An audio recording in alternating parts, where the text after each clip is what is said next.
Box Asylum listeners, with us today, we've got Iain Butcher, a 22-year-old Scottish flyweight contender out of Motherwell. Iain, it's good to speak to you, mate. First off the bat is the first, I think maybe the wide range of British boxing fans, actually, the first time we probably saw you was probably that close defeat you had against Kevin Satchell. Now, I've not got any national bias here, mate. I thought you personally won that fight by a couple of points. What is your recollection of that fight? Um, to be honest, it's never ever left my mind. As I say, everywhere I go, I'm always reminded of the fight. And as you say, most of the British boxing fans and even people just interested in watching boxing, that was the first time they'd seen me. So I'm always reminded of it. And the lead up to the fight, everything went great, and we had a game plan. We went into the fight. And I'm in the same boat as yourself. If I thought I lost it, I would admit I lost, because I wouldn't do myself any favours saying to myself I won when I knew another. I thought I won by 2 rounds, and then the knockdown I thought I won it by 3 points. But as I say, since the loss, I've progressed a bit further in my career, and it's done me the world a good. Although I don't think I lost, I still class it as a win on my record. Just a bad night on the judges' scorecards, I was thinking. Yeah, I mean, obviously as well, I think just before we get into the actual potential rematch, what is your promotional situation just now? You signed up with Matchroom, or is it Frank Warren? No, I'm actually a free agent at the moment. I'm managed by MGM, Daniel Kinahan. You're over in Marbella, yeah? Yeah, I'm based over in Marbella now, and I'm working out alongside all them. But at the current scene, we're just talks at the moment. I think the potential route we're going down is the Frank Warren route. I think Frank's more interested with having Kevin signed in the Paul Butler situation and things like that. So there's a big potential in the future for mega fights here at the flyweight and super flyweight division. I was going to say, mate, listen, I've got quite a lot of interest in the flyweight division. In my personal opinion, I think the flyweight division is probably the best division in the whole of boxing. Like, think about like the international scene, guys like Gonzalez and all those sort of guys as well. But just going back to the domestic level, did you watch Kevin Satchell's fight against Valerie Yanshi a couple of weeks back? Yeah, I actually watched it on the night, and my coach Danny Vaughan, he was actually there with Derry on the undercard, so we kind of exchanged texts back and forward, and I was watching the fight live as well. But it's no disrespect for Kevin, I thought he did what he had to do, but Valerie Yanji is an old man, and he's 37-year-old. He was tough, I thought. Yeah. My personal opinion, I thought Kevin should have got him out of there through age, and he's not really an active fighter, Valerie. Before I had the rematch with Kevin earlier in the year, I actually had that fight lined up. I was getting a crack at the European title, and when I got the rematch with Kevin, I actually pulled out for boxing for the European title, because the rematch with Kevin interested me more.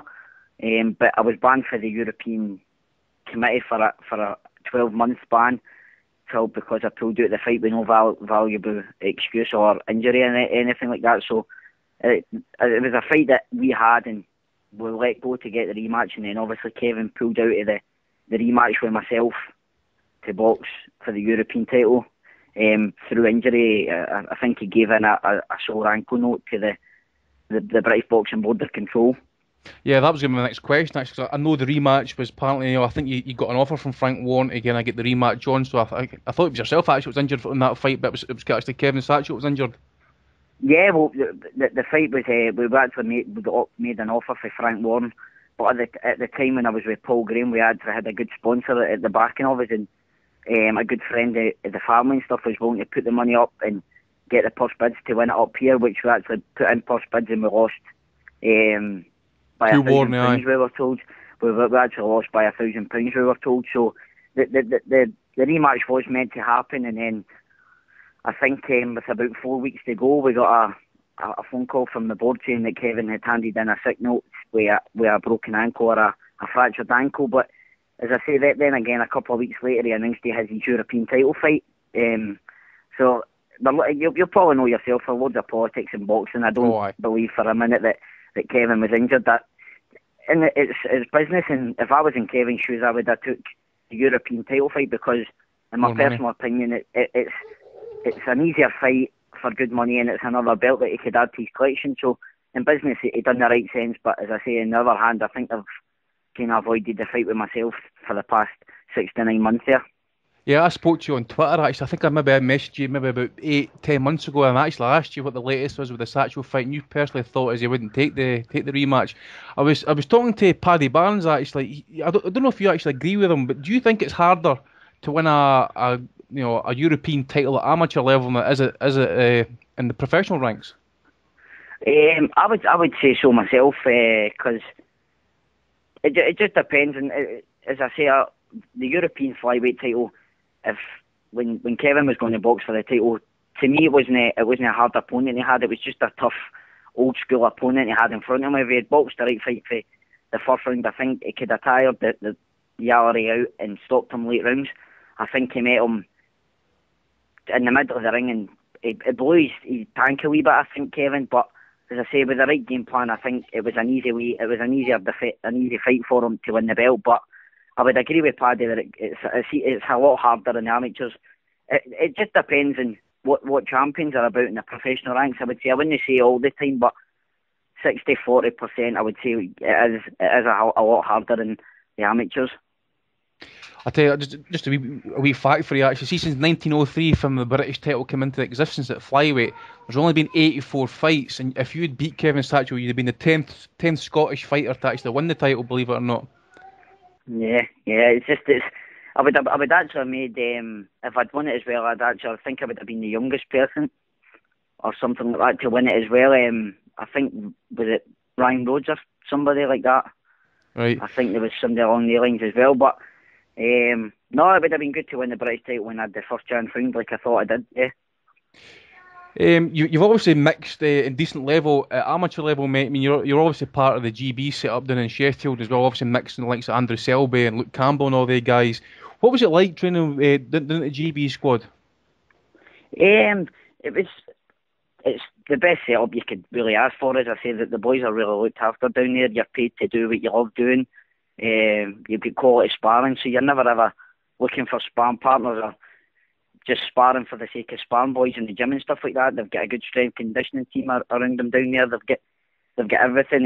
They've got the physio, things like that, all down there. It's a quality setup, and as I say, I was part of the GB squad for a long time, and it was really, really good. As I say, I was mixing with all the boys as well. Some of them were going to more prestigious tournaments than I was going, and then I was in sparring with them when they were back in camp. So you're always mixing with top boys, and you can only learn from it. And if the chance came, like a couple of times I went to the European Championships when I was only 17. No, I was actually 16, I think. I was a youth, and I got a bronze medal. It was just there was a prestigious tournament before it, and they didn't think I was ready. They thought I was still a bit too young for it, and then they sent me to the European Youth, and I got a bronze medal. I performed well through the qualifying stages and the split, things like that, and I got the bronze medal. So it just shows if you get the right openings that you can, and if you take it with both hands, then there's a reward at the end of it for you. Definitely. I mean, who would you say is probably your toughest or hardest opponent in the arms? Would it be Paddy Barnes?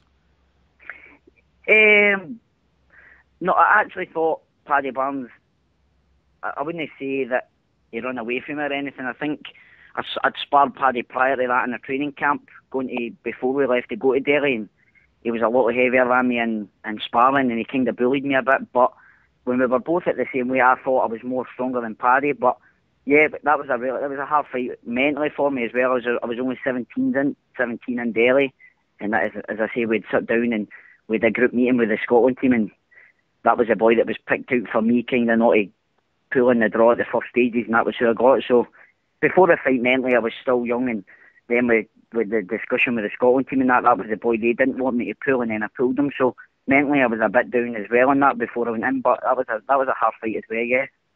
I take it you've obviously sparred with the likes of Andrew Selby. Were you surprised at his, I wouldn't say lack of showing, but were you surprised at the big upset against Rhys McFadden in the Commonwealths?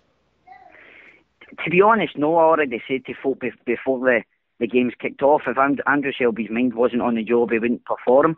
Because when we went to Delhi prior to that, he boxed around Cannes, and everybody had Andrew Selby winning before he even boxed around Cannes, and he didn't show up. And that was the exact same thing there. He didn't show up on the day, and he messed about a bit and things like that, and he lost, and he paid for it in the ring. So I already said to kind of people asking me before it, could we beat him? if he got him on the right day, I think he would beat him, yeah. But in 8 out of 10 fights, I reckon Andrew Selby would beat Reece. But that's no disrespect to Reece. Reece took it with both hands on the day, and he beat him well. So it was really well done for Reece.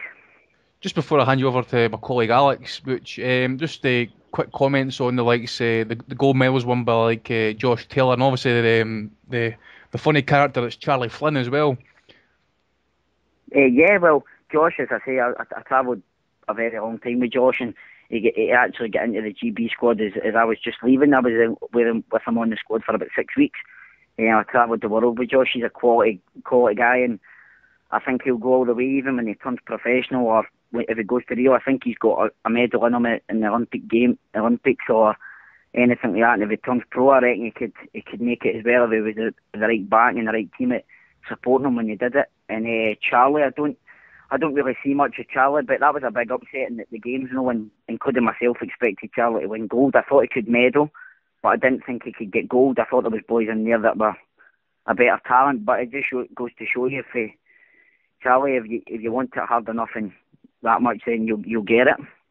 I think there's rumours going about that Josh might actually turn over. I think I don't know if it's true or not, but I heard that he maybe turn over, or maybe get announced next couple of weeks that he might turn pro. Alex, mate, I think you want to bring up some comments on the flyweight division and some other boxing matters as well, mate.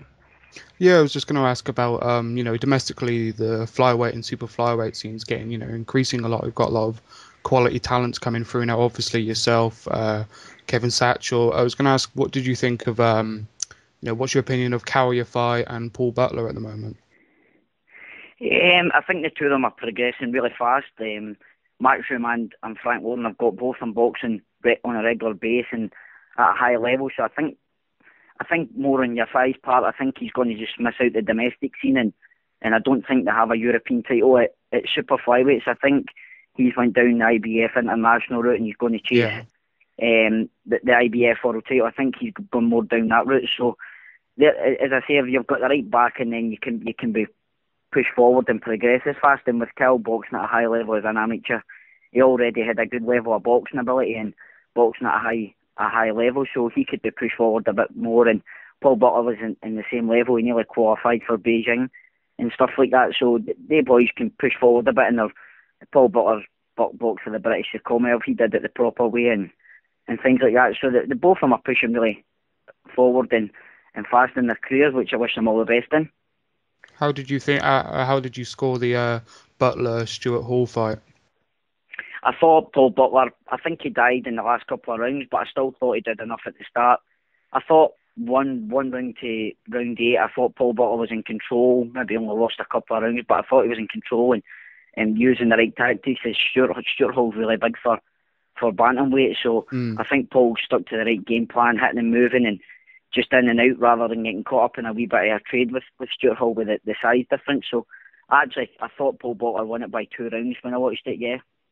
Yeah, I had Butler by about a round, I think. Again, I think it was just a case of bigger size from Stuart Hall.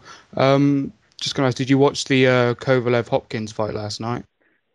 No, actually never. I had my little boy, so we were tucked up in bed early. Fair enough, mate, fair enough. Ian, I was just going to ask me. Obviously you've covered obviously a lot of the amateurs. Obviously the rules are actually changing now, obviously with no headguard. Do you think would you prefer to have actually competed without the headguard on?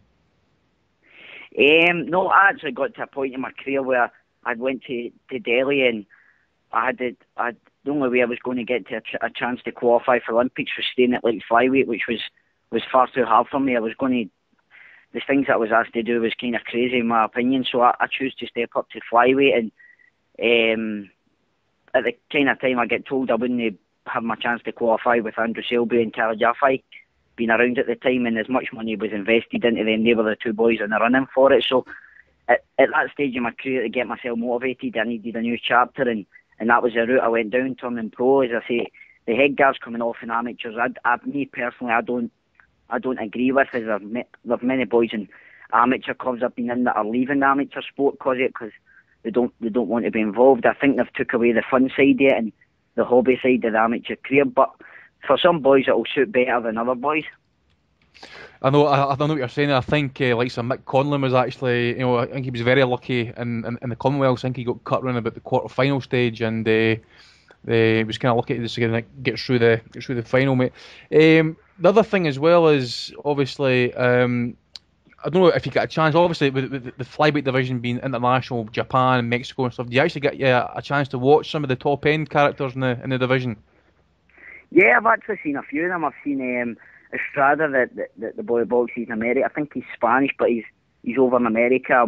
I've watched Brian Varola, and there's a South African boy I've watched. I've actually been offered. I got offered to box him just before I split for Paul Graham Is that for Mataluna? the IBO.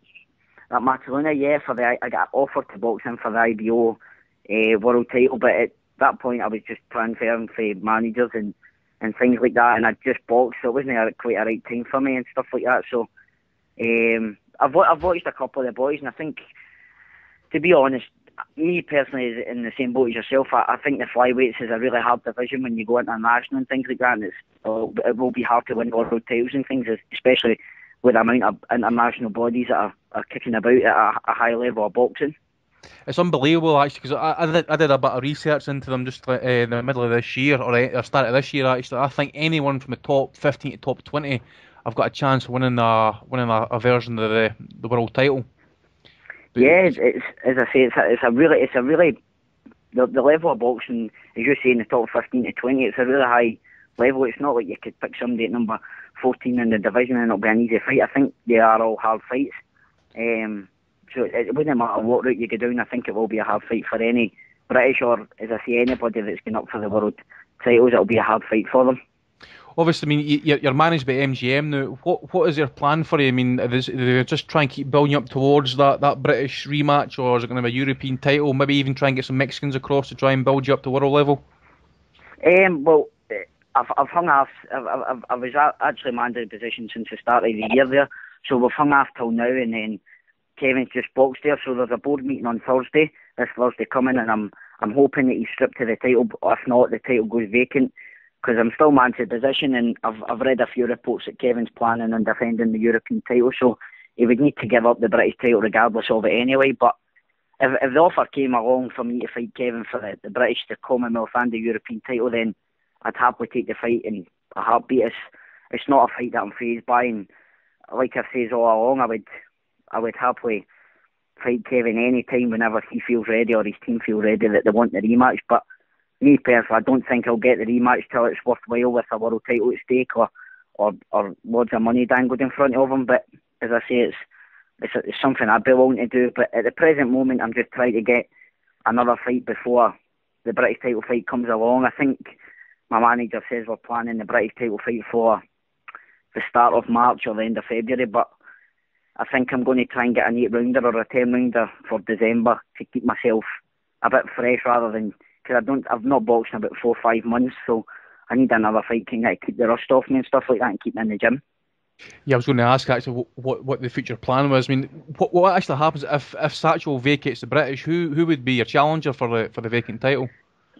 I don't actually know at the minute, because I was ordered last November, I think, to box Luke Bolton from Belfast in an eliminator, and then that fell through. It never happened. He pulled out for whatever reasons, and it never happened. And then there was Lewis Norman, I think, was calling me out, and a couple others in the division, but I've not heard anything lately about that. But I think Cal Yafai was meant to box Luke Bolton in Dublin next week on the Sky Sports show, but I'm seeing now that Luke Bolton's not boxing him, so I'm just wondering if Luke Bolton's heard anything behind the scenes that he might be next in line for the British title against myself. So I'm wondering if he's pulled out through that maybe. So I would assume personally it would be Luke Bolton from Belfast, but as I say, I can't guarantee it or say for definite that it will be him.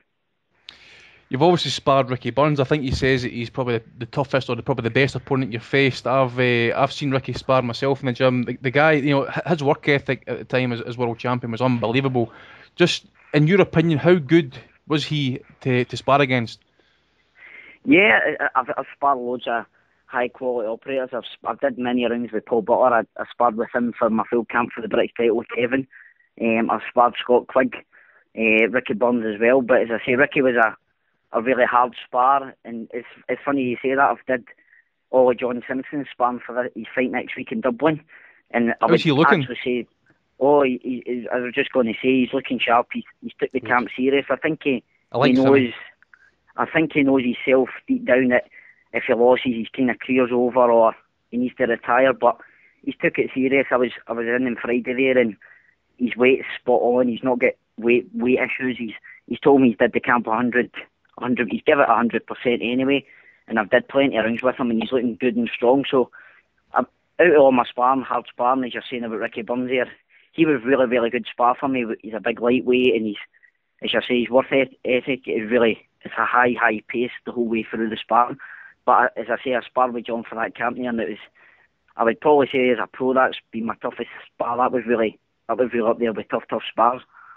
I like Simi a lot actually. I mean, I've seen Simi spar Carol Frampton when Frampton was maybe like a 5-0 pro prospect. I just think I was disappointed. The fact is that he was used against like John Murray and Tommy Coyle as cannon fodder because he's not a lightweight, mate. That Simi's a featherweight, a legit featherweight, not a lightweight. So I like to see him maybe try and get maybe a shot at the European title or some sort of fringe world title level. But it's a shame that he's been up to lightweight and uses cannon fodder, in my opinion. Yeah, well, as I say, I've been through with him for about 4 or 5 weeks now, sparring, and as I say, we sit and we have chats and that, and he's kind of on the same boat. That is, he feels that to be honest, he isn't a lightweight. He's really, really small for that weight. He's probably, as you say, more of a featherweight, and this fight he's boxing next week at 7 stone 3, so it's super featherweight, but near the featherweight limit, so he's down at his natural weight, like he's saying to me, and he says if he doesn't win, then he needs to really have a serious think about career, because he's took his camp serious, did all the preparation that he needs to do, and it's back down at his natural weight. So, and as I say, he was looking top notch in the gym, and I wish him all the best next week. I think he could go out there, and if he sticks to the right game plan which he's been working on, then I think he could win as well. Yeah. Good stuff, mate. Listen, obviously, we appreciate your time, mate. I mean, if anybody wants to get in contact with you, where's the best place for people to kind of get in contact and chat with you? If you just drop me a message, anybody that's interested in getting in contact, you could just drop me a message on Twitter or Facebook, or if I've got my number, just drop me a little text, and if I've got time, I'll respond back whenever I can, when I've got the time to do it. And you're hoping to be back in the ring, hopefully by the end of the year, yeah? Yeah, well, as I say, I had a fight scheduled for about 6 weeks ago on Dave Codwell's show, and it fell through. It never happened the night before, I get told.